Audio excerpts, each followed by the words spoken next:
4 లక్షణాలు కలిగిన వాడు ప్రపంచంలో ఏ పనిలోనూ ఓడిపోడు అన్నాడు. అందుకోసం అన్ని పనులు అవుతాయి అన్నారు. ఏమిటా 4 లక్షణాలు?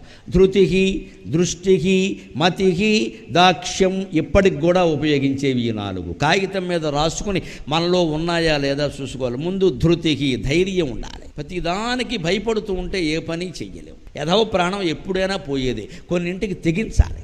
ఆ ధైర్యం లేనివాడు ఏ పని చేయాలి. అన్నింటికీ భయపడతాడు. అన్నింటికీ తోడు కావాలి. ఎవరో 4 ఉండాలి. ఎవరు ఉంటారమ్మా జీవితాంతం తోడు? అంటే మనమే ధైర్యం తెచ్చుకోవాలి. ధృతికి, దృష్టికి అంటే ముందు చూపు ఉండాలి. మతికి, మేధ అంటే తెలివితేటలు. పని చేస్తున్నామంటే తెలివి ఉండాలి. ఆ తెలివి లేకపోతే పని నాశనం అయిపోతుంది.